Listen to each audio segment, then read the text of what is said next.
Good evening, everybody, and welcome to Carving Up Live right here on Facebook Live, YouTube, and on Twitter. My name is Bryson Carver. I'm telling you, man, I'm not sure what should claim the title for March Madness at this point. Should it be the NCAA tournament or should it be the National Football League free agency / trades?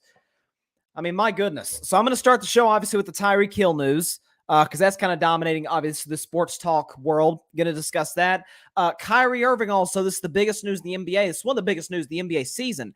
Kyrie Irving now will be able to play home games. The vaccine mandate has been lifted, and so he'll be able to play at the Barclays Center. So he'll be available for the rest of the year for the Nets, and it changes absolutely nothing what I think about these Nets because I do not think they are championship contenders this season. Also discuss the biggest indictment of Baker Mayfield is actually coming not from the media, not from the Browns, but from a former Brown, a notable former Brown. And I'll discuss that later on the show, as well as the Miami Heat's scuffle of sorts, I guess you could say, on the sideline and their loss to my Warriors last night. I'll discuss that. I don't think that's too big of an issue, as well as at the end of the show, going to discuss the Zion Williamson video, which is sad.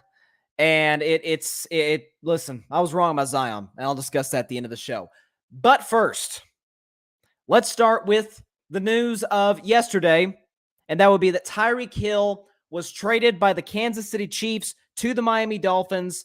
Kansas City, in return, got this year's first-round pick from Miami, a second-rounder, a fourth-rounder, and then for next year's draft, 2023, they get a fourth and sixth-round pick. So they got a haul in terms of, draft compensation for Tyreek Hill. On the other hand, the Dolphins gave Tyreek Hill a 4-year, $120 million contract. So I believe in total that surpasses Davante Adams as the highest paid receiver in the league. If it doesn't surpass him, it comes awfully close. So from the Kansas City's perspective, to begin with. So first of all, this notion, and it persisted, I kid you not, for the longest time, that Kansas City was like this dynasty. And I never really understood it. Look, I got why people love Patrick Mahomes. I love Patrick Mahomes. Who doesn't? I got why people love the roster and Andy Reid. And some of the players, not all, but some of the guys in that defense. Honey Badger, who's probably, out of Kansas City now. Guys like Chris Jones, Frank Clark. I got why they liked Kansas City. But the fact that people are dubbing it as dynasty. And by the way, folks, I'm not ruling out that they could be a dynasty. But one Super Bowl does not make you a dynasty. If that were the case, then basically every team in the NFL outside of 5, how many teams have never won the Super Bowl? Basically every single team at a dynasty is basically the criteria we're using if we're going to put the Kansas City Chiefs in that context. And so what I will say about Kansas City, let's talk specifically about 2022 first. They're going to move into the season. And in terms of the roster, I'm talking strictly the roster, not the front office, not the coaching, the roster. Could I make an argument they're the third best in their own division? The Chargers, I would argue, have the best roster in the division. One of the best in the NFL. We're talking superstar quarterback, excellent running back, great wide receivers.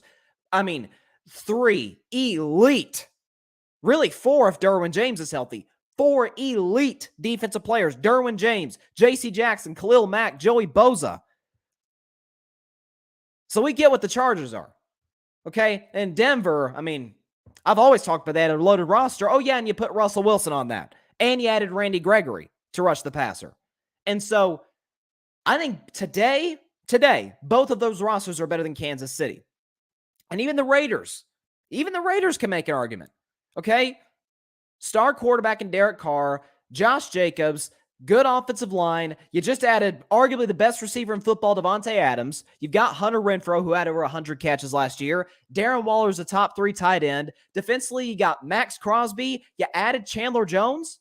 Really, when you look at the teams of the AFC West, Kansas City has improved the least. Now, they got, because, now, obviously, they added Justin Reed, who's a good safety, but they lost Ward, who's a good corner. They're going to lose Honey Badger. They just traded Tyreek Hill. So Kansas City got worse in the offseason. The Raiders unquestionably got better. You had Chandler Jones and Davante Adams. Okay? The Broncos obviously got better. You had Russell Wilson and Randy Gregory to that picture. And the Chargers loading up on great defensive players. And so for the Chiefs, I'm not like saying they're not contenders, because look, what the Chiefs do have is a superstar quarterback and an all-time great head coach. Add to it, they've got an all-time great tight end in Travis Kelce. But the offensive line is good, not great. They've never really established a good running game. That's kind of been the one deficiency of Andy Reid, is that he's never really been able to develop a great running game back to his days in Philadelphia and throughout his tenure, which is now, 10 years now in Kansas City? And so for the Chiefs, short term, I mean, where do we rank them in terms of the contenders in the AFC? Buffalo, that speaks for itself. Buffalo probably should have beaten Kansas City last year, and that's with Tyreek Hill. That's with Honey Badger. Cincinnati made the Super Bowl. Baltimore was on a roll until Lamar Jackson got hurt. Cleveland added Deshaun Watson. And we go on and on and on. Denver added Russell Wilson. And so I think for the Chiefs, this is a tough loss. But what I will say is this. They're adding draft picks. They've shown to be an excellent drafting organization. Brett Veach is one of the best, if not the best general manager in the sport. So this isn't sky is falling in Kansas City, but it certainly sets them back, I think, a year. I mean, think about middle last year. We're like, what the heck is wrong with Kansas City? Remember they went on like that 3-game losing streak? Mahomes was turning the ball over. He was putting up, in terms of his turnovers, he was putting up numbers similar to, Trevor Lawrence, who had Urban Meyer as a head coach, and Zach Wilson. You guys know I'm not high at all on Zach Wilson. Like it was getting that bad. Then they turned their season around, middle of the year. They ended up getting the 2 seed, won 2 playoff games, and fell short against Cincinnati after blowing a big lead. But the notion that Kansas City was ever this dynasty, which again, I will say, they still could be. When you have a superstar quarterback, an all-time great head coach, and good pieces around, sure, you can be a dynasty. But when you had Tyreek Hill, who was the exact Kansas City Chief, who said not 1, not 2, not 3, not 4, not 5. He even said, we're going to surpass Jordan. We're going to get 7. I read that quote the other day. He said at the Chiefs parade, we're going to get 7. And I know, actually, this wasn't at the parade. This was in the offseason. Okay, so, Tom Brady, the reason he's got 7, 1 ring at a time. His favorite ring, as Tom said in his own words, is the next one. So, could the Kansas City Chiefs been a dynasty with Tyreek Hill and with some of the guys they lost? I guess we'll never know. Maybe. But they're going to have to sort of rebuild this thing. I saw today they signed Marquez Valdes-Scantling from the Green Bay Packers, which just, makes Green Bay's receiving core that much thinner. But, okay, Marquez Valdes-Scantling, Mecole Hardman, right? I believe they lost DeMarcus Robinson in free agency. If I'm not mistaken, isn't Byron Pringle a free agent? I could be wrong on that, but I think that's in there. Grady in the comments here, shout out to Grady. He says, everyone's good on paper in the AFC West, but the Chiefs will without a doubt make the playoffs. I absolutely agree. They will make the playoffs. Chiefs are still a top 3, top 4 seed in the AFC, in my opinion. Mahomes is that good. Wouldn't be surprised if they won the AFC. No, listen, if you told me Kansas City is going to be playing in Glendale, Arizona for Super Bowl 57, that wouldn't shock me. Like I said, they still have an all-time great coach. They still have a guy who's on pace to be an all-time great quarterback. He is an MVP. He is a Super Bowl MVP. I'm not writing off Kansas City. But I think it's pretty much undeniable. They took a step back. And they had their bumps in the road last year. But from the optimistic perspective, you could say Kansas City did have a big lead in the AFC Championship game. They just failed to close. So you could argue that.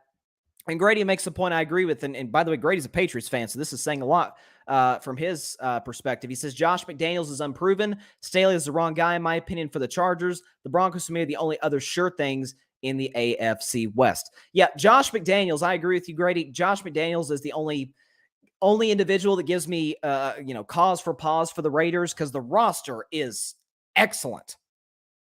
I mean, they dealt with nothing but crap last year and still won double-digit games and made the playoffs and almost beat the Bengals on the road. And they got better. I'm just not sure if they got better at head coach from the interim head coach Rich Bisaccia to Josh McDaniels. We'll see. He's got a lot of weapons to work with. Staley, I sold my Brandon Staley stock. I defended him all season long, but I sold my Brandon Staley stock after the Week 18 loss to the Raiders because of how horribly he handled the clock. And he says Grady says the Broncos are the only sure thing to him to contend for the AFC with Kansas City. And look, I agree because Russell Wilson had virtually nothing for the last 4 years in Seattle, and 3 of those 4 years they got to the playoffs. So, and he's in his prime too, which is even better for the Broncos. Now to the Miami side of things. Y'all know, or at least longtime listeners of the show know, that going into the 2020 draft, it was the 3 big prospects: Burrow, Tua, Herbert. And here's verbatim what I said. And man, I'm about to look really dumb here. I was not a Burrow fan coming out of LSU. Clearly, I was wrong on that. We'll put that aside. And I would say Tua, I was the highest on due to his accuracy, due to the production he put up in Alabama. But I said that the guy I thought would end up having the best career is Justin Herbert. Now, that's not completely out of the picture. Herbert's amazing. But I was clearly wrong both on Burrow and on Tua. Because I said going into this year, I'm like, okay, you got Brian Flores, got some good pieces. Offensive line is not great, but your defense is phenomenal. And Miami, while they played well at the end of the year, Tua was not the reason they won those games. That was the defense. Check Tua's numbers instead of those wins over the Saints and the Patriots. I mean, we're talking like barely struggling to throw for 100 yards. Like it was kind of hard to watch. So what the Miami Dolphins are saying, they're saying, okay, Tua, we fire Brian Flores because apparently he was the problem. We're bringing a new head coach, offensive guy from the Kyle Shanahan coaching tree. We're going to bring in some new offensive linemen, give you more time to throw. We've already got Jalen Waddle. He showed he can be, a big-time playmaker for the Dolphins last season in his rookie year. He's excellent. Mike Gesicki, they franchise tagged him, brought him back. He's a good tight end, right? We added Cedric Wilson, my guy from the Cowboys. I hated the Cowboys lost Cedric Wilson. They added him. Good route runner, good hands. Kind of works well with Tua. And they just added the biggest home run threat in football, Tyreek Hill. So Tua, here you go. Offensive coach. By the way, they also added Raheem Mostert, who, when healthy, we've seen what he can do in the Kyle Shanahan system, of which Mike McDaniels, who I believe is his name, the new coach of the Dolphins. So he knows how to use guys like that in the backfield. So the running game is going to be better. Offensive line is going to be better. Receiving core is going to be better. Here you go, Tua. Some would argue, and many Dolphins fans have gotten mad at me after my take on Brian Flores. I said he was not the problem in Miami. It's the GM. It's the quarterback. But it was the coach that they let go. And that's another story into itself. But a lot of Dolphins fans got mad at me and say, Bryson, they didn't have an offense. They didn't, put a good offensive line in front of Tua. So Cincinnati put a good one in front of Burrow? Really? I mean, both Burrow and Tua had unbelievable skill position players in Jalen Waddle for the Dolphins and Jamar Chase for the Bengals. Both had good tight ends. Tua had the better defense. Tua played in the easier division. Burrow went to the Super Bowl. Tua failed to make the playoffs. End of story. The Dolphins' offense will absolutely, surely, to goodness, be better next year. But as the old Bill Parcells phrase goes, for a quarterback, year one, we just want to see him develop. He's going to have his hiccups here, his hiccups there. We just want to see a steady progression. Year two, we need to start seeing something. And if by year three, we're not convinced that you are a franchise quarterback, we're moving on. This is basically what the Browns did with Baker Mayfield. It took them 4 years, not 3, but they said, okay, we've given you everything, and you still can't get us to the playoffs outside of 1 year. Like, okay, it's time to move on. We're going to go get Deshaun Watson, who's like the biggest risk in the NFL, but we're still going to go out and get him because we believe he gives us a better opportunity to win a championship. So for the Dolphins, I mean, heck, they were in the running for Deshaun Watson. Why? And this is before we didn't even know if he was going to be criminally charged. Why? They see the same Tua we're seeing. We're not blind. Now, I know not all of Miami Dolphins Nation is, sold on Tua. I understand that. But below average, not even average, below average arm, he cannot sling it down the field. That's, Pat Mahomes could kind of do that for Tyreek, and that's why I think Tyreek made a mistake in leaving. But the point is, with Tua, he's not a guy who's going to, sling it down the field. He doesn't move well at all in the pocket, which really surprised me. He's immobile. He's got injury issues, has since, his days at Alabama. He's injury prone. So they're basically doing what the Browns did with Baker and what I think the Giants have done with Daniel Jones. The Giants said, okay, we're going to give you these weapons. You've already got Sterling Shepard. You already got Saquon Barkley. We're going to add Kenny Golladay to the mix, right? We're going to upgrade your offensive line. We're going to give you a good defense. And Daniel Jones proved he's not it. I think we're going to be, having the same discussion around December. The Dolphins will probably be in the playoff mix, right? Because they do get to play the Jets twice a year, who are utter dysfunction. They do get to play New England, who has no skill position players. So they'll be in the playoff hunt. But in an AFC, just in the AFC West, Derek Carr is the worst quarterback in the division. That's how loaded the AFC is with quarterbacks.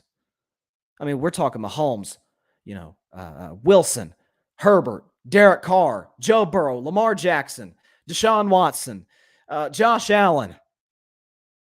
I mean, come on now. Even Ryan Tannehill's better than Tua. I think Trevor Lawrence is going to be phenomenal now that he's got a real NFL coach.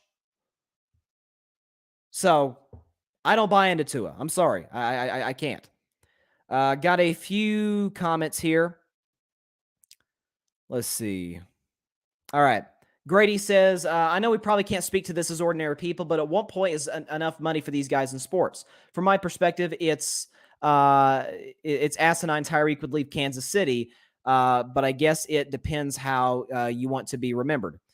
I mean, I guess from Tyreek's perspective, he's saying, I've already got my ring. I might as well get my money now because Kansas City can't pay it. But my thing for Tyreek is you've got a better chance at continue to succeed, continue this trajectory that you put yourself on since your rookie year with Pat Mahomes and Andy Reid than Tua. So if he was in it for the money, then Miami is the perfect spot because he is from Miami. He's from the South Florida area. But I think he should have stayed in Kansas City. I do agree with you in that. Grady also says Tua will be Jared Goff 2.0. Trust me, the guy will have some success. The coach will get the most out of him. John just says, hey, you got to relax.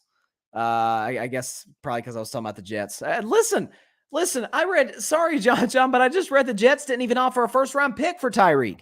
I mean, come on. It was like a second and a third. So, the Chiefs are obviously going to go with the team that's giving them a first. What was the other compensation? I think it was was it a second or was it a third? Is a first, second, and fourth round pick and 2 picks next year. 2 later picks next year. So, I mean, yeah, they're obviously going to go with the Dolphins. And Grady says he likes Tua more than most. I mean, if he hits the Jared Goff ceiling, maybe you could make the playoffs because Jared Goff's serviceable. When given the right talent around him, but we saw the gap between Goff and Stafford. So I'm not even sure Tua's going to hit the Goff, Goff range. I don't even think that's going to be the case. But once again, I will reiterate that what is March Madness? Let's see. Hold on. John says no, they accept both offers. Yeah, it's crazy, man. It's crazy.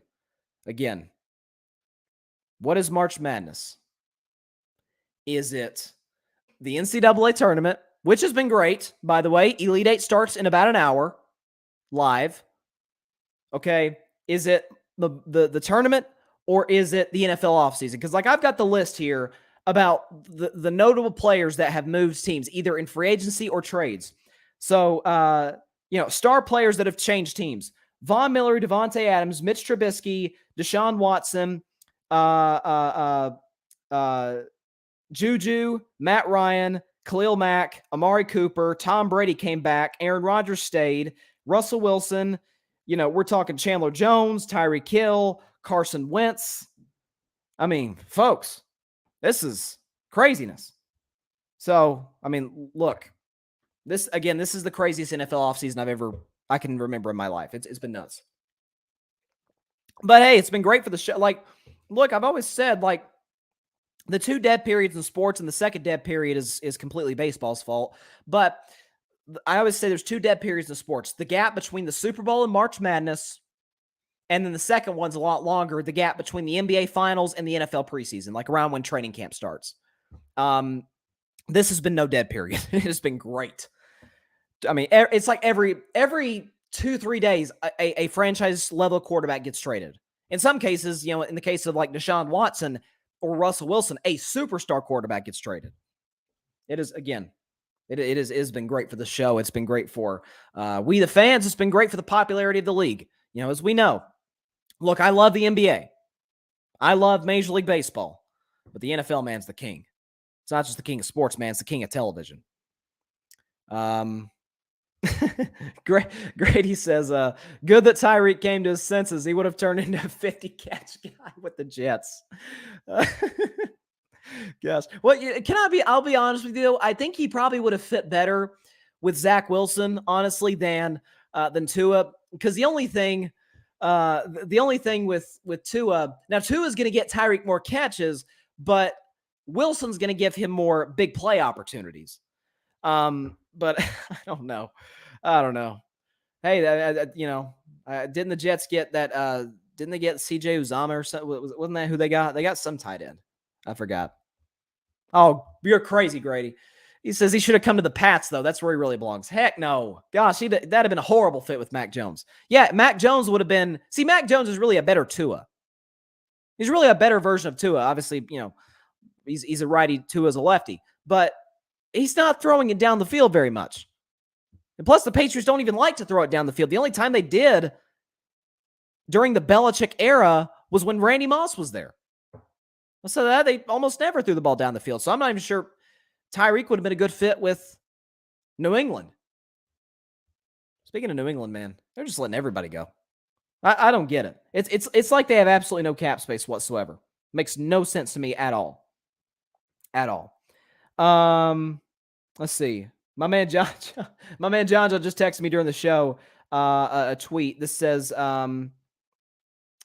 says using the point value chart, the Jets offered 1,227 points. The Dolphins offered 1,154 based on reports of what picks were offered. So it was close. Chiefs agreed to both, left it up to Hill. Jets contract offer was comparable to the deal he received from Miami per source. Okay. So he did. It was now, a decision. It was down to what Tyreek wanted to do. So, and I guess, me and John were just talking about this yesterday. Like, obviously got no state tax in Florida as opposed to New York. You got the fact that he's from that area. I guess it kind of make it the easier decision, but I appreciate that tidbit during the show by John Rivera, the co-host of the Fan Perspective podcast. Y'all got to check it out.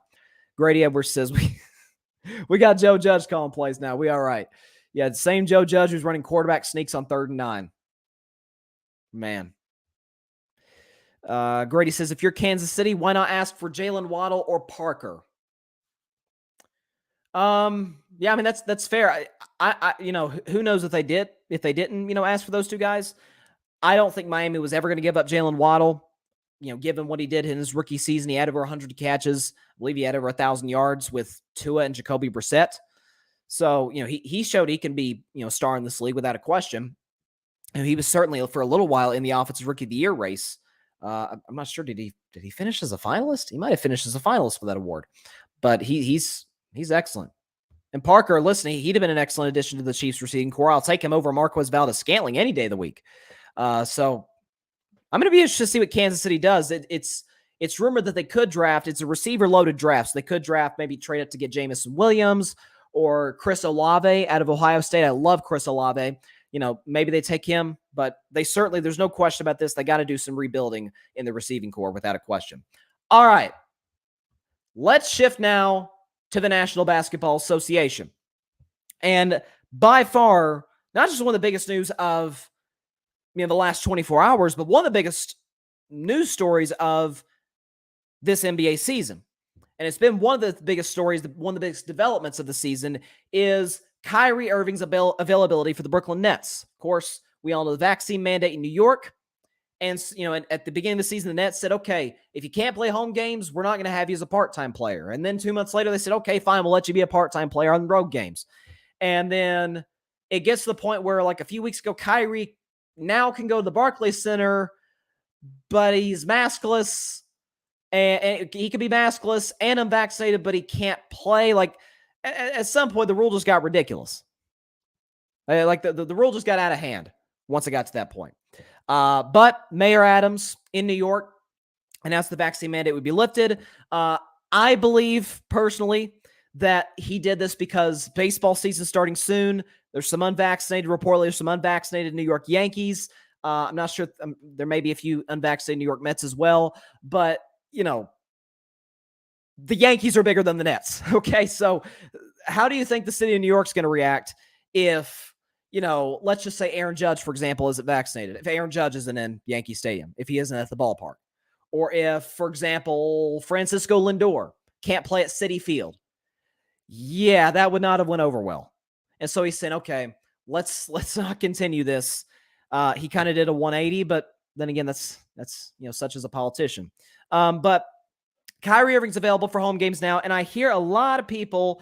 I'm not even going to get into the Kyrie vaccine stuff. I've talked about that all season long. I'm just getting kind of sick of it. Thank God it's over.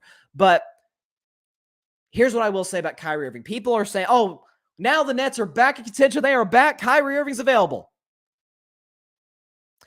I'm going to give you 5 undeniable facts about the Brooklyn Nets and the 5 reasons why I believe they're still not contenders. Okay, the 5 things I'm going to mention, all of which we know to be true. Number 1, KD's injury prone. The great Maya Angelou once said, if someone shows you who they are, believe them. Now, obviously, injuries is not a character trait, but in that same sort of mantra, KD out all of 2019-2020 with the Achilles injury. Last year, he had a multitude of injuries, missed a lot of time. This year, he had the MCL, missed a lot of time, missed about 6 to 7 weeks or so. Okay, KD's injury prone. We all agree with that. Secondly, Kyrie Irving's injury prone. Right, he missed multiple games in the 2019-2020 season. The Nets were better when he was out, but that's neither here nor there. He was out a lot his first season in Brooklyn. His second season in Brooklyn, which was last year, obviously he missed the 2 weeks or whatever it was when he just mysteriously left the Nets.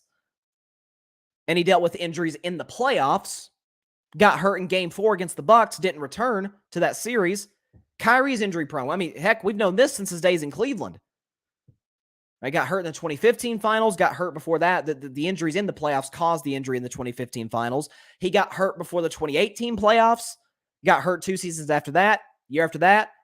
And now this year he hasn't gotten injured, but that's because he's barely played. And so you have that aspect of it. KD's injury prone. Kyrie's injury prone. Third, the Nets are bad defensively. They're bad. They're 19th in the NBA in defensive rating. Okay, so they're below average. You cannot be that low and win a championship. At some point, you got to get stops. And it's not like they have a ton of defensive stoppers in their team. Oh, that's right. They do have the defensive stopper, Ben Simmons. But he's still out. That's the 4th thing, undeniable fact I'm giving you about the Brooklyn Nets. Ben Simmons has a herniated disc, and he is still out indefinitely. The Nets have no clue when he's going to return. So Ben Simmons is still out. And even if he comes back, you're just going to throw a guy who hasn't played basketball NBA basketball in a year. You're just going to throw him right into the middle of the playoffs on a team that wants to win a championship. That's not going to go over well. And then finally, the Nets will have to play every single series starting on the road. Because as it stands right now, they're 7.5 games back of the Celtics with 9 left. So they're not going to have home court advantage in any of the series they play in. and that's going to factor. So all 5 of those things, I was horribly high on Brooklyn to start the season. I had them getting the Eastern Conference Finals. Maybe you could say that's pretty high. But I've been consistent on this. I'm going to continue to stay consistent on this. I think Milwaukee's a better basketball team. Better coached? Maybe, maybe not. But I'm not even sure coaching is going to come into the equation if these two match up. Not high on Mike Budenholzer. Not high on Steve Nash. Kyrie's unreliable. KD is physically unreliable. Ben Simmons is completely 100% unreliable because he's not there. They're bad defensively, and every single series they play will be on the road. They could still avoid the play-in. I believe they're like 2 games back of Cleveland. I think Brooklyn sits at the 8th seed. Cleveland's at the 6th. So Cleveland's the last team to avoid the play-in tournament and get into the playoffs. So Brooklyn could still get out of the play-in, but they're not going to catch Boston for the 4 seed. Boston's currently at the 4 seed, to get any home court advantage in those series. Grady says, unless it's the Bucks or Sixers they get in the first round, I think they'll get to the second round and have a puncher's chance to win the East, even without Ben Simmons past the first round. It depends on the matchup. I got to be honest with you. If they play Boston, I like Boston. Okay, I'm starting buying up Boston as a possible championship contender. I still got Milwaukee at the top. I had Miami second. I'm going to discuss the Heat in just a second. I'll probably put them a level down to 3. I think Boston's 2. I'm not high on Philadelphia because I'm not high on James Harden. Because I think Philadelphia is a really good basketball team. Well coached. Joel Embiid's the MVP in my opinion. But, we know what James Harden is in the postseason. That goes without saying. But for the Brooklyn Nets, against a great defensive team like Boston, who can get whatever shot they want, Jason Tatum, we know any given night he can drop 50. Actually, he dropped 50 on the Nets last year in the playoffs in a game 3 in Boston. Okay, Jaylen Brown is finally healthy this go around. They've got other scores. They've got defensive stoppers. Marcus Smart, Grant Williams, Robert Williams is a good center. So I'm buying into the Boston Celtics stock, and given the home court advantage aspect of it, I think that'll factor. By the way, Kyrie in his games back in Boston where he played for 2 years. Now, I don't know if the booing and the jeering has got to him, but he hasn't been good in Boston. So that's going to matter. So I still do not buy in the Nets as true, legit championship contenders. You can't have all of this going wrong and still win a championship just because you're talented. I'm not sure how well coached the team is. They're bad defensively. Their 2 best players are unbelievable when healthy, but both physically unreliable. Kyrie is physically and emotionally unreliable. Their 3rd best player is completely physically, mentally, all of it unreliable. I just can't, with all those adjectives to describe the Nets, I can't see them winning a title. I can't. I mean, at least James Harden could get you a shot here and there. He could create a shot for somebody. I couldn't trust him to make a shot, in the biggest moments, but at least he could create shots for guys. I mean, who's going to do that? Patty Mills? Kyrie doesn't do that. KD sometimes does. He did it more when he was in Golden State.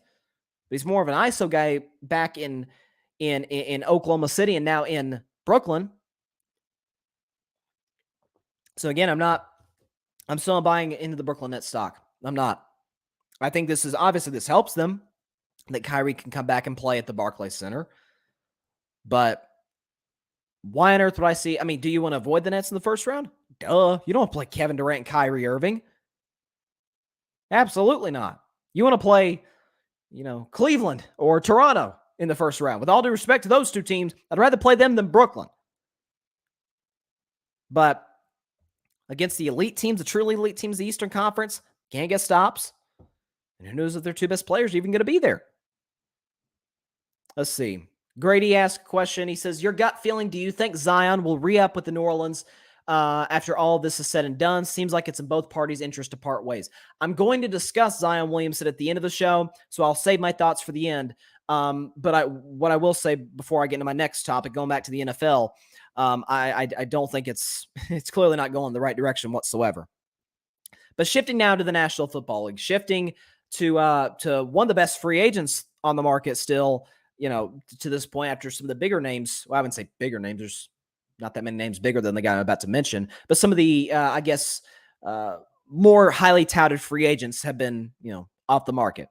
Odell Beckham Jr., who, as we speak right now, has undergone ACL surgery. He is, rehabbing, praying for him. Hopefully can get back to doing what he did once he went to the Rams last year, because it's two ACL tears in the last 2 seasons. So I hope that he doesn't just completely lose all of his explosiveness. Because listen, Odell's an unbelievable football player. He's a good dude. I believe if he hasn't already, if his child already hasn't been born, that it's going to be born. I believe, was it a baby boy or a baby girl? I forgot. But he's a new father. And so listen, I'm absolutely rooting for Odell. Love the guy. And there's a report that this is, I'm telling you, I just like, I was just kind of like, wow, when I saw this. So according to an insider who works for Cleveland.com, they said, quote, that Odell has interest in returning to Cleveland. Loves his teammates, likes the coach, Kevin Stefanski. It's funny, there's somebody departing Cleveland that was not mentioned in that report. Who could it be? Oh yeah, Baker Mayfield. This to me is the biggest indictment on Baker Mayfield yet. Not that the Browns went out and got Deshaun Watson. No, because who wouldn't get? I don't care if Baker had his best season. If Deshaun Watson's on the market and you got a chance to get him, you go and get Deshaun Watson. Because nobody denies, even the staunchest Baker defenders will tell you, yeah, Deshaun's a better quarterback. Deshaun can take you further than Baker can. But it's not, to me, the biggest indictment is not the fact that apparently reportedly the Browns have stopped asking teams to give them a first-round pick for Baker. It's the fact that the guy, and I made fun of this all year, as a lot of people did, the guy who was the quote-unquote problem in Cleveland, specifically for the starting quarterback, who, left and went to the Rams and helped them win a Super Bowl, caught a touchdown in the Super Bowl. He wants to come back to Cleveland now that Baker's gone. I mean, you can't make this up. But then again, remember the reports about after the Browns. This is not when he signed with the Rams yet. This was like right after the Browns had released him. After Odell's dad, put out the tape of the times Baker didn't throw Odell the ball when he was wide open. And again, you can go back and watch that tape for yourself. He was open. Okay. You got to make those reads if you're Baker Mayfield, if you're truly a franchise quarterback, which I don't believe he is. But Odell loved his teammates. And the reports back then, I think it was in November when he was released, said, yeah, his teammates were kind of divided in the locker room. Matter of fact, more teammates were on Odell's side than the Browns' side. So Odell's saying, okay, man, they upgraded at quarterback. Okay, the coach of the year from 2020 is still there. Last I checked, Nick Chubb, Kareem Hunt, the best running back duo in football. Yeah, they're still there. That great offensive line. Yeah, they're still going to give the quarterback a lot of time so he can throw the ball to me. Oh, okay, they added Amari Cooper, so that'll open up the field for me. Huh. If I don't come back to the Rams, return to Cleveland may not be the worst thing in the world. Now, how will he be received by the fans? Who knows? Frankly, who cares? But what we know about Odell is this. Give him stability at the quarterback position. Listen, he's not on the level of, say, a DeAndre Hopkins. Before Deshaun Watson, DeAndre Hopkins had, we're talking Tom Savage and Brian Hoyer and Brock Osweiler. Jags, as I call them. Or I don't call them that. Bill Parcells called them that. Jags, just a guy. He had a bunch of Jags throwing him the football.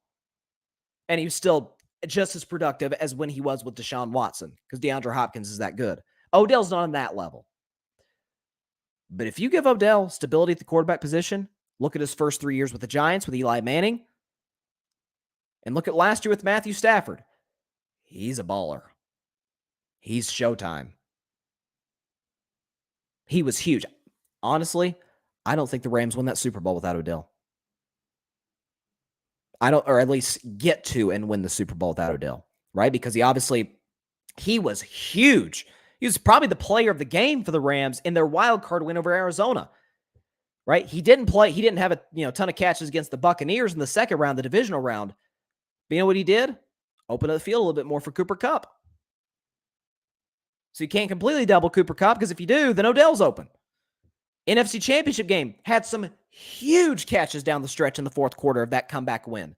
And the Super Bowl, before he got hurt, he had like 2 catches for 58 yards, one of them being a touchdown. So, again, to me, this is the biggest indictment of Baker Mayfield, by far. The fact that the problem who went to succeed in Los Angeles, he wants to come back to Cleveland. Because he didn't dislike Cleveland. He didn't dislike the coach. Loved his teammates. There was one individual that he believed, and I think correctly believed, was holding him back. So, I mean, like I read this, and I'll get to the comments in just a second. But like I saw the report yesterday. I've never heard of this term in my life. Mutual disinterest. You see people have a mutual interest. The tweet, I forgot who it was from. It's from an insider, but it said that the Carolina Panthers and Baker Mayfield have a mutual disinterest. The heck does that mean? Oh, yeah, it's because the Panthers came out before that and said they didn't have an interest in trading for Baker Mayfield. And then the tweet comes out, it's a mutual disinterest. So Baker's saying, well, you know what? I don't want to play for you either. Jeez, man. Does Baker realize he's kind of looking for a job right now? He kind of needs somebody to sign him. Because Baker hasn't been given a big contract. It isn't like Carson Wentz or like Jared Goff, where the Eagles and the Rams respectively gave them big contracts and then they got traded. Because in their cases, they could go to crappy teams. Wentz didn't go to crappy team. Goff did. But they could have went to the worst 2 teams in the league. At least they're well compensated. Baker's not even that. I mean, I don't think he's going to get traded. I think the Browns are going to have to cut him. And somebody's just going to have to pick him up. There's been rumors about Pittsburgh, which, honestly, for Pittsburgh, I don't get that. Like, I mean, Cleveland, after a while, got tired of Baker. You're telling me the no-nonsense culture of Mike Tomlin, he'll put up with him? Plus, Baker Mayfield, Mitch Trubisky. Okay, we can argue about who's better between Mitch and Baker. I would argue Mitch for the reason that he was in the same division as Aaron Rodgers and made the playoffs 2 of 3 years. I'm not like his big Mitch fan. I don't think he's a franchise quarterback at all. But the thing I'll say about Mitch, that Baker doesn't have, well, A, he's mobile. B, he's just as accurate. And C, guys in the locker room like him. I mean, ask the guys in Buffalo when he backed up Josh Allen. Josh Allen loved Trubisky. His teammates loved Trubisky. Chicago teammates, they loved him. Probably got a little frustrating that he was overthrowing them all those times, but they liked him. I mean, as a guy, they like to be around Mitch Trubisky. Not the case with Baker. Grady in the comments says, I like Baker more than most. I think most people will come back to eat their words and tend to think he's one of the better quarterbacks in the league when healthy. But right now, people perceive him as the modern-day Tim Couch. I just can't I can't buy into him, because my thing is, and I know, of course, the man himself, the Mr. Hot Take himself, Skip Bayless, has been at the front of the Baker Mayfield fan train since his days at Oklahoma. But everybody talks about, after Odell got hurt in 2020, the 11 games after, he played great. He did play great. But the thing with Baker is this. His success, I've been saying this for a year on the show. Anybody who watches the Cleveland Browns offense, and I'm not, trying to be some X's and O's coach, because there's a lot of people know more football than I do. But Baker's success is predicated off the play action. Ask yourself this question. How many comeback wins does Baker have? That's not against the Cincinnati Bengals, by the way. Okay, because he's great against Cincinnati. Everybody else, it's not as productive. How many comeback wins does he have? He's not good playing from behind. Why is that? Because he's reliant on the running game. Because when you have Nick Chubb and Kareem Hunt in the backfield, the defense are going to have to respect them. They want to stop those guys. And so he could go play action. He could go to Peoples-Jones. He could go to Higgins. He can go to David Njoku. So that's where his success comes from. The Browns' running game wasn't all that great in 2019, and Baker is worse. Well, you could argue 2021 was worse, but 2019, he threw 21 interceptions? I mean, come on. And then 2021 comes around. Running game's good. Odell's there. You're just not throwing in the ball. You got Jarvis Landry. You still got the coach of the year. You still got a great defense led by, a top 5 defensive player, Myles Garrett. I just think if the situation has to be perfect, I can't call you a franchise quarterback. Because the situation for him in the playoff game against Kansas City couldn't have been more perfect. I guess it could have been more perfect. They could have been at home, but it's at Arrowhead Stadium. By the way, in a COVID year, so Arrowhead Stadium is not, bust your eardrums Arrowhead Stadium. It's limited capacity at the time because we're, smack dab in the middle of the pandemic. Patrick Mahomes goes down, and Chad Henne comes in. Baker's got the ball in the fourth quarter after his defense gives him a turnover. If I'm not mistaken, I believe it was Carl Joseph who intercepted Chad Henne in the end zone.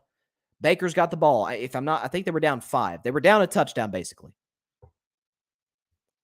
He had the ball. Got 1 first down. And Kansas City basically ran the clock out after that. Because when the Chiefs limited or in some cases stopped the Browns running game, that was all she wrote for Baker Mayfield. So that's what I'm saying. And this is why I say, I think Kirk Cousins is really good. Like, statistically, Kirk Cousins was excellent last year. But the situation has to be, perfect for Kirk Cousins. Like, Matt Stafford didn't have, outside of Calvin Johnson, who's phenomenal, obviously, first ballot Hall of Famer, but outside of Calvin Johnson, Matt Stafford had nothing in Detroit. Just give him competence with the Rams. He wins the Super Bowl in his first year. So, Grady says, not saying Baker can be some elite quarterback, but he can be a meat and potatoes type of quarterback like Flacco in his prime if you give him Tomlin as a coach. Guy did damage to his reputation by playing this season. 50-50 on the man, though. If you can't get along with people, then you can only go so far, obviously.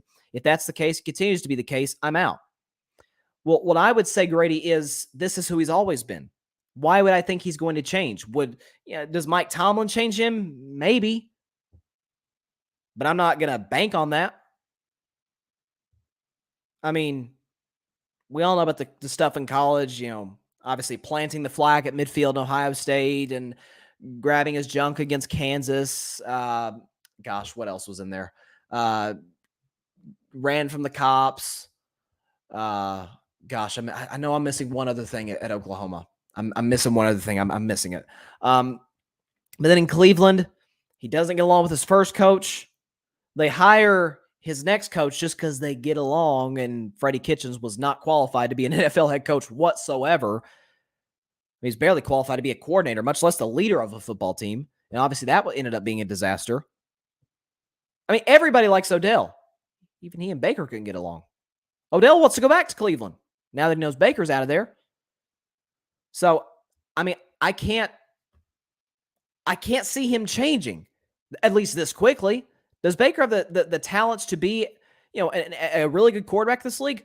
No question. There's no, he was drafted number 1 overall. Of course he has the talent to do that.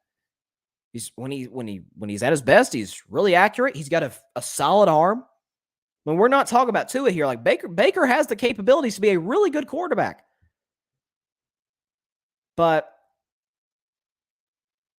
it's the off-field stuff. It's the extracurricular. You know me, I'm all about celebrating. This new taunting rule in the NFL, I despise it. I said it all last year. I hate it. Nobody asked for it, and yet we have it. But off the field, I need you to conduct yourself as a franchise quarterback would conduct himself. That's really what the best quarterbacks in football have in common. Is that not why we all criticize Aaron Rodgers the way we did? For real. Because of his antics. We obviously got the vaccine thing. You've got the issues with the medical staff and lying to the NFL and the Pat McAfee interviews. Like, it was always something with Aaron.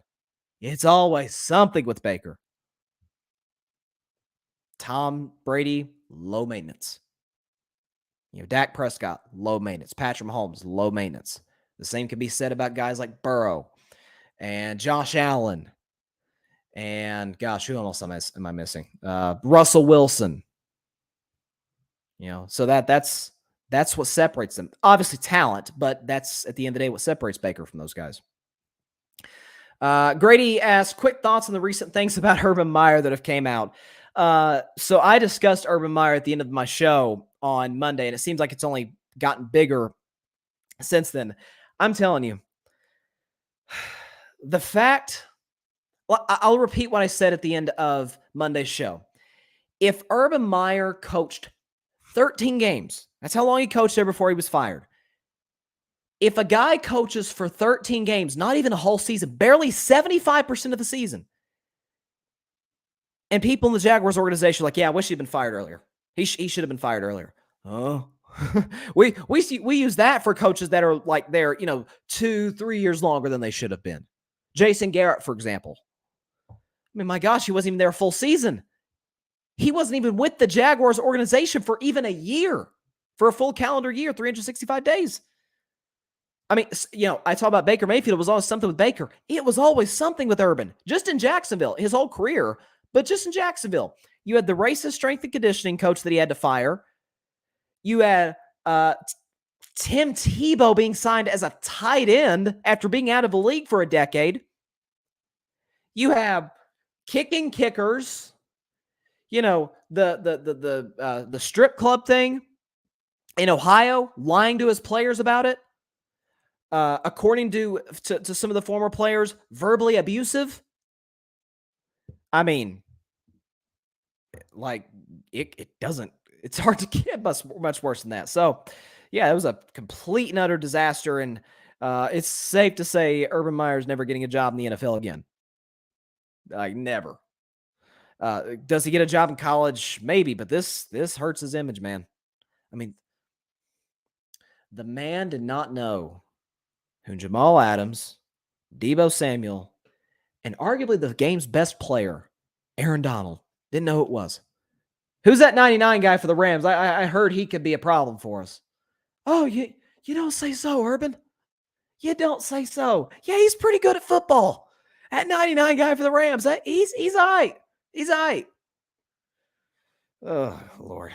But yeah, that was, I mean, I was not surprised by what was in that report at all. I mean, given how things ended in Jacksonville, not surprised at all. I mean, this is why I think Jacksonville's not making the playoffs. If they do, wow. But they're absolutely going to double their wins. They won 3 games last year. I think they'll win 6, maybe 7. Because you had Doug Peterson. Doug Peterson won a Super Bowl with Nick Foles as a starting quarterback over Tom Brady. That's how good of a coach that Doug Peterson is. I defended Doug Peterson in 2020 with the Eagles. I stopped defending him after the whole incident with, benching Jalen Hurts for Nate Sudfeld and how that all played out. But that got him fired in Philly because he lost the locker room. But his first year, they went 7-9. Okay, not a great year, but he had a rookie quarterback. Went to the playoffs the next 3 years with 2 division titles. 2 of those playoff years, they won at least 1 playoff game. And I've always said, 2018, Carson Wentz goes down. The Eagles are 6-7. It looks like their season is over. Nick Foles comes in and they win 3 straight games, and make the playoffs, beat the Bears, in what will always be known as the double doink game. Was it Cody Parkey, I think was the kicker. And then I've said multiple times in the show, they should have beaten the Saints in that divisional round game. If Alshon Jeffrey did not drop that pass, it goes through his hands and intercepted by Marshawn Lattimore, the Eagles win that game, and they get to the NFC Championship game. And who knows what happens? Who knows? Because they had played the Rams, and they had beaten the Rams, that 3-game winning streak at the end of the regular season. They that started with the win at the Rams. So they would have played them again in the NFC Championship game. So, I mean, who knows how that have played out? Grady's talking about Urban. He says, here, I thought he was going to be the next Jimmy Johnson. Yeah, no, he's not. He's not Jimmy Johnson. No. Urban will go in the wall of shame, the Pro Football Wall of Shame. He won't go in the Hall of Fame whatsoever. Because, I mean, in terms of the shame level. It's hard to get much more, shameful than his exit in Jacksonville. I mean, it doesn't get much worse than that. But it was a disaster. Let me move on now, real quick, to the Miami Heat. So a lot of people talking about the sideline blow up between the head coach, Eric Spoelstra. Y'all know I'm a big Eric Spoelstra fan. And the team's best player, Jimmy Butler. And if you can see the video, there's TV angles from the Miami Heat broadcast network. And then there's also, there's angles from the fans who, recorded it on their phones, recording the during the timeout. So it's during the game, the Heat with two pretty inexplicable losses because they played the Philadelphia 76ers. Philadelphia rested their two best players, Joel Embiid, James Harden. Neither played, and the Heat lost at home to the 76ers. And then last night in a game, Lord have mercy, my Warriors needed that game so bad. Jordan Poole did what Jordan Poole has been doing, which is drop 30, and my Warriors won 118-104. But if you're the Miami Heat, I mean, speaking objectively as a Warriors fan, the Heat should not have lost that game. In a game where Steph Curry's out, Klay Thompson's out, Draymond Green's out, you cannot lose that game at home. And you darn sure can't lose by double digits. In a game where Golden State pretty much outplayed you from start to finish. And so frustrations are kind of boiling over. And Jimmy Butler's mad at Eric Spoelstra. He's talking smack to him, and Eric Spoelstra's kind of, sitting back with his arms crossed. He's like, "Wait, you want to bleeping fight me?"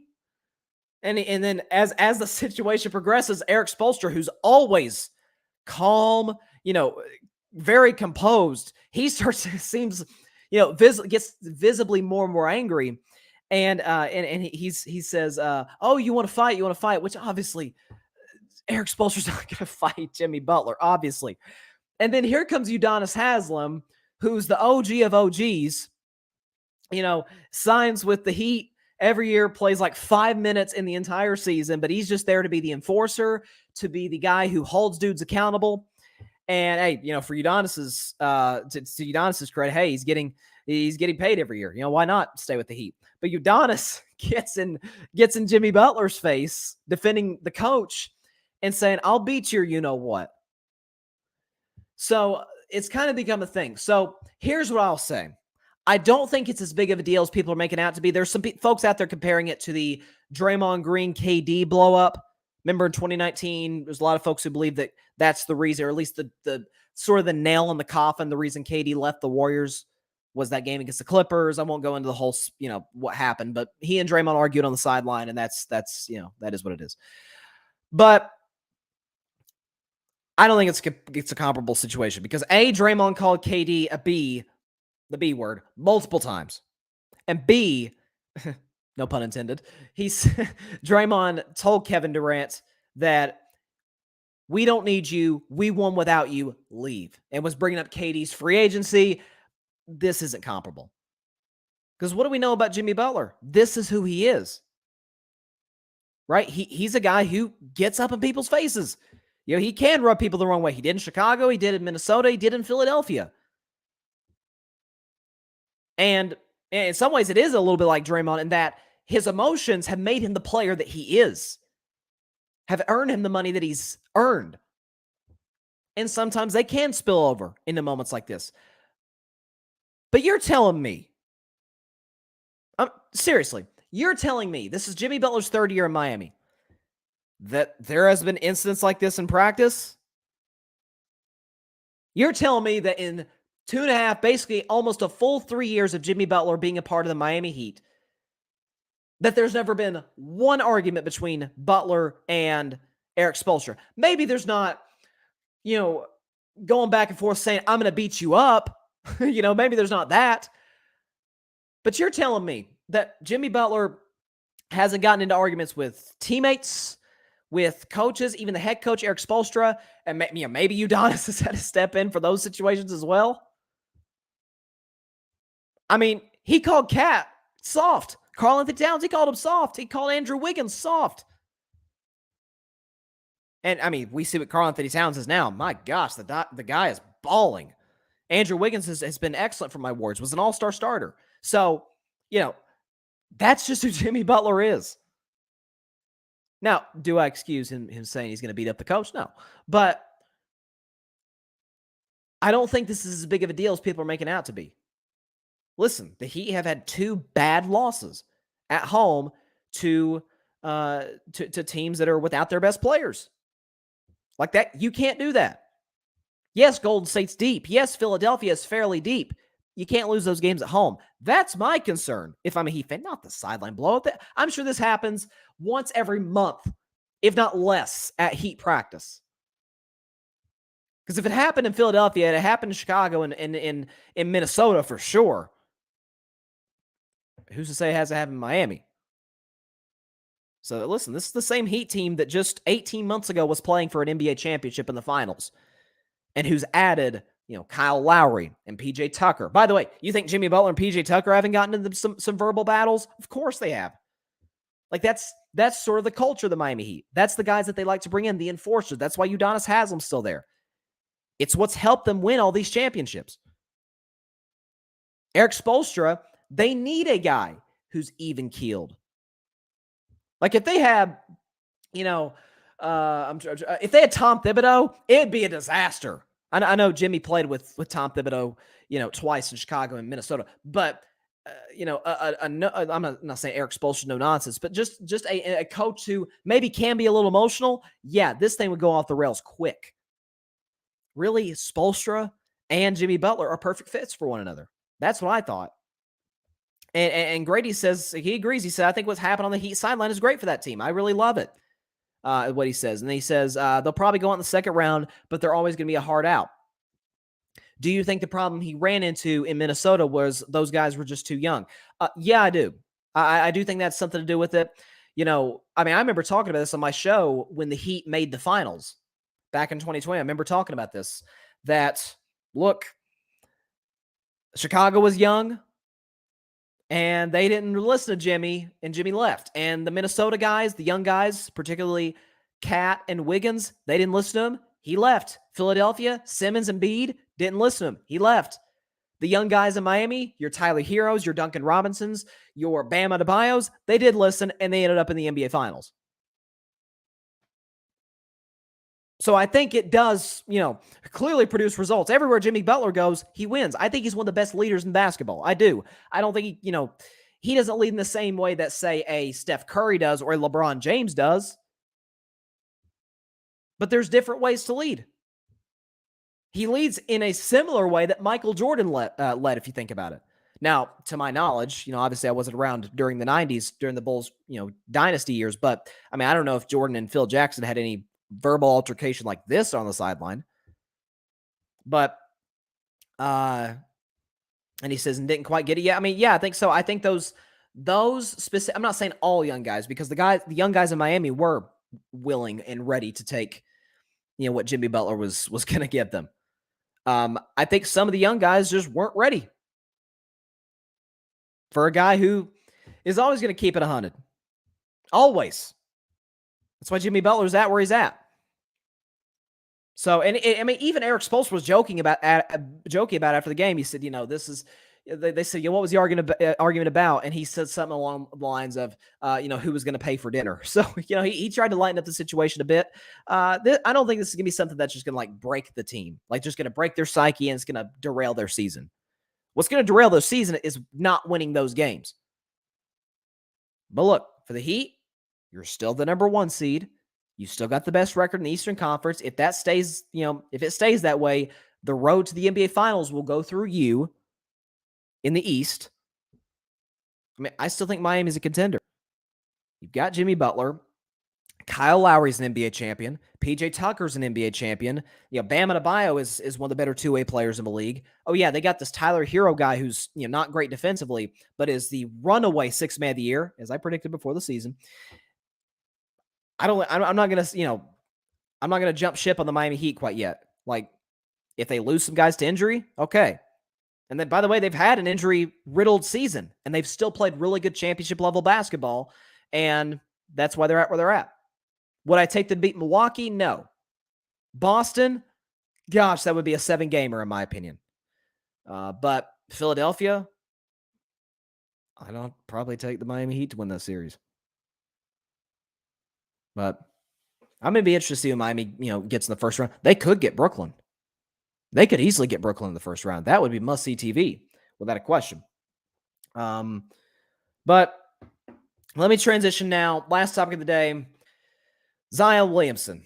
So the reports come out yesterday. Zion Williamson is more likely than not almost 100% not going to play the rest of the season, which, as I saw, the social media reaction, and the sky's blue. Like, we kind of knew that, given how this season has transpired. And look, I was a Zion guy coming out of Duke. I'm not a Duke fan, but I was a big Zion fan his freshman year at Duke, coming out of the draft in 2019. And I said that given his athletic ability, given his star power, the name Zion, it's a very marketable name. He's got a marketable, big smile. It's crazy athletic. Played at Duke for Coach K. I mean, they signed with Jordan. Like, it was kind of all lining up perfectly. I said he can be as big coming out of the draft as LeBron James. That's not going to happen now. I'm not saying Zion's career is over. I'm not saying he's a bust. I'm not even saying he's not going to make more All-Star games. But Zion Williamson, and this is unfortunate, man, simply does not have the mentality to be a superstar in the National Basketball Association. He doesn't. Okay? I'm not questioning that he was hurt. As a matter of fact, we saw the video yesterday on social media, on his Instagram stories. He does a windmill dunk, which, that's great. We know you can do that, but, could you play some defense occasionally? That's one thing. He's not a great defensive player. But with Zion, he has not shown a drive to take care of his body. He has not shown an ability to connect with teammates. I played the J.J. Redick soundbite from, I guess it was a month ago, when after the C.J. McCollum trade, remember that? C.J. McCollum, good scorer for the Blazers, has come to New Orleans and has played really good basketball. But C.J. McCollum gets traded to the Pelicans. They ask about Zion. He's like, yeah, he hasn't reached out yet. Excuse me? And J.J. Redick, who was a teammate of Zion Williamson's for a year and a half in New Orleans, said, yeah, this is who Zion is. He's a detached teammate. And I said, whoa. That's about as harsh a comment as you can get from a former teammate. I mean, now J.J. Redick's not a guy, he's not going to pull punches. Like, he's another guy, keeps it all the way real. He's got a great podcast, by the way. He's always going to keep it real. So when he said that as a veteran player who's been around the NBA, who's been around some great leaders and some great players, the fact that he said that about Zion, it's one thing. If he said Zion's not a leader, I wouldn't be like, oh, that's just because some guys just aren't natural leaders. Kawhi Leonard's not a natural leader. He's still a superstar in the NBA. I don't think you have to be a leader to be a superstar. It helps, but it's not required. But when he used the word detached, that was a whole different ballgame.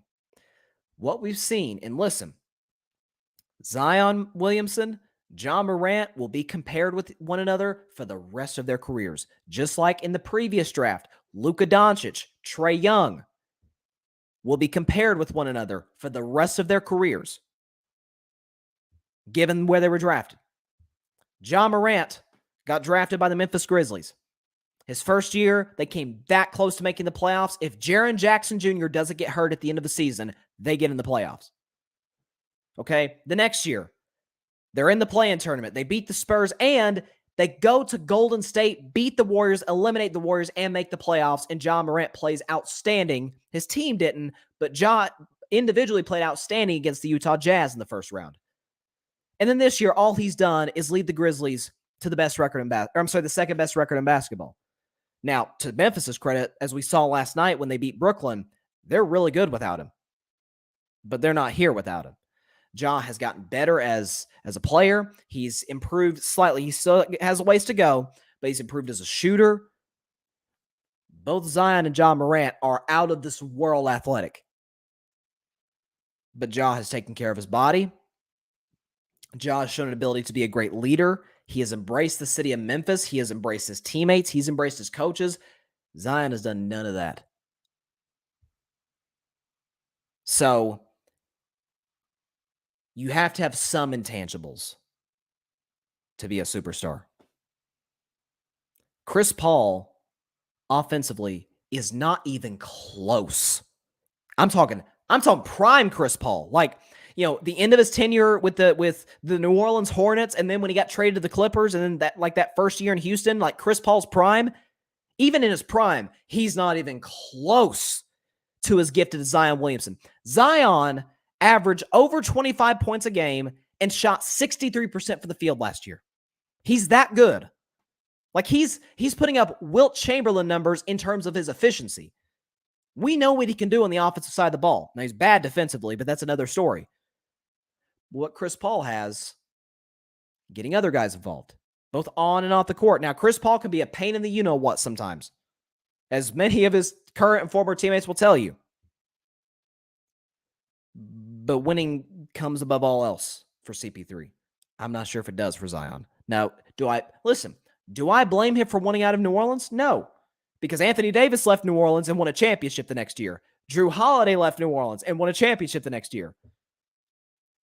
So, I'm not saying Zion's going to win a championship, but I get why he wants out of New Orleans. It's a dysfunctional organization, but Willie Green has done a really good job coaching this basketball team. The roster isn't bad. Yeah, you've got CJ McCollum. You've got Brandon Ingram, who was an all-star. You've got Jonas Valanciunas, who's a good big man. You've got some guys on that roster. I mean, add Zion to that. I don't know. I don't want to play New Orleans in the first round as a Warriors fan. Absolutely not. But, I mean, it's the same thing. I didn't blame James Harden for landing in Houston. But the way he went about it was awful.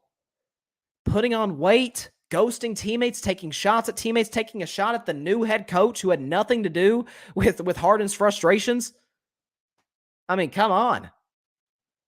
So, I'm not saying, there's a right way to do everything, but come on. John Rivera says John's a great name. It is. I'll give you that.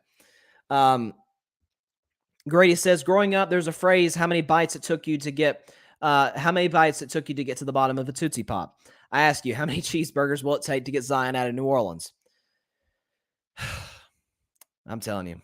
It's sad. It's because the guy is so freaking gifted.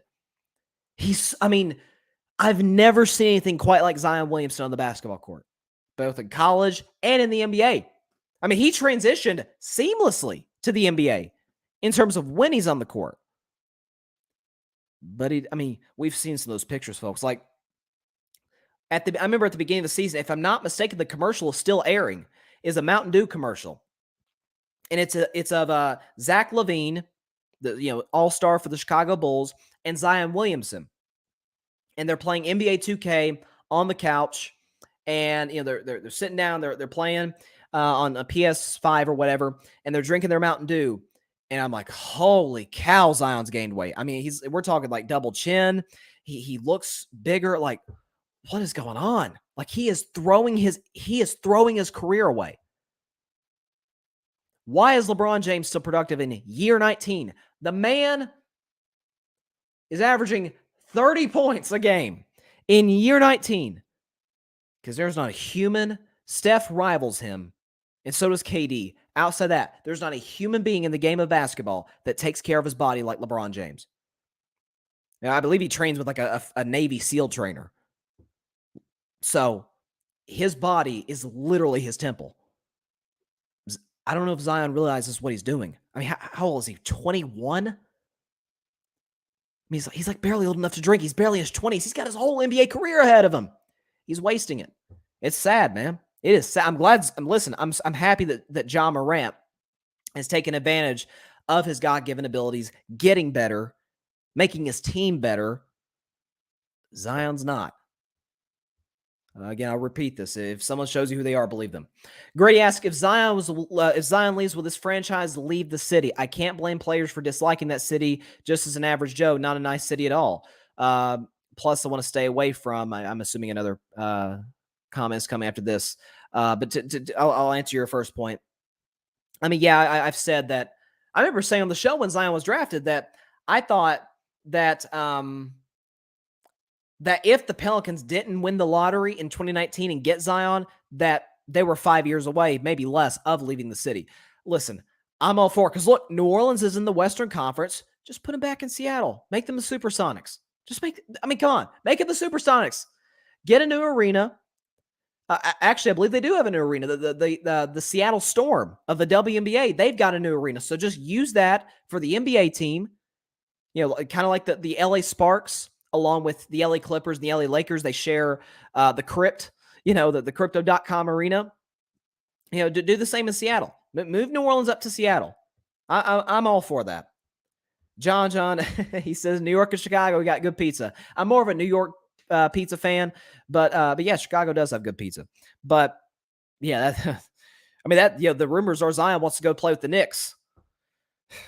There's a lot of good places to eat there's a lot of good places to eat in New Orleans. Everybody and their grandmama knows that. But in New York, it's you can eat whatever you want there. It's the case with any big city. There's not, maybe it wouldn't be the case in, Milwaukee, but I'm sure Milwaukee's got good restaurants. So I'm telling you, it's a flipping shame what Zion is doing to his career. Because this is self-induced, man. This is on Zion. Are the Pelicans a dysfunctional franchise? Yes. This isn't the Pelicans' fault. It's not their fault that he's put on weight, hasn't taken care of his body, and is a detached teammate, at least according to JJ Redick. It's a shame. All right, then. That's all the time we have for today's show. Hour 15-minute show-ish. We're going in excess of that, but there's lots to talk about today, and I appreciate my man Grady, my man John in the comments, as always, contributed to the conversation as they always do, and there's a lot going on in sports right now. I'm gonna go upstairs and watch the Sweet 16. If I'm not mistaken, there might be a game already on. I know my national championship pick, Kansas, is still live. I believe they play at 7:30. Arkansas and Gonzaga are playing right now. They're about 5 minutes into the basketball game. So I'll be watching that along with Kansas. I believe they're taking on Providence, if I'm not mistaken. Grady's talking about Zion. He says he should come play in Charlotte. He can have all the Charlotte, New York style pizza he wants. I'm from Charlotte, so biased. LOL. I love Charlotte. I think it's a great city. But not as many. Let's be real. Not as many, options in terms of restaurants as a New York City or as a New Orleans, Louisiana. But that is what it is. But man, I'm telling you, I hope Zion realizes what he's doing before it's too late, because I don't want to see this man's career wasted, because he's so gifted. But again, all the time we have for today's show. Appreciate everybody stopping by in the comments. And Carving, no show tomorrow, but Carving Up will be back on Monday, as always, at 6 p.m. Eastern, 3 p.m. Pacific time, Facebook Live, YouTube, Twitter. So hope everybody's a great weekend. Continue to stay safe out there. God bless you all. Peace out. Let's go, Zion. Thanks so much for watching the show on YouTube. Be sure to click that big red subscribe button and go check out the other clips and full shows of Carving It Up Live. Have a blessed day.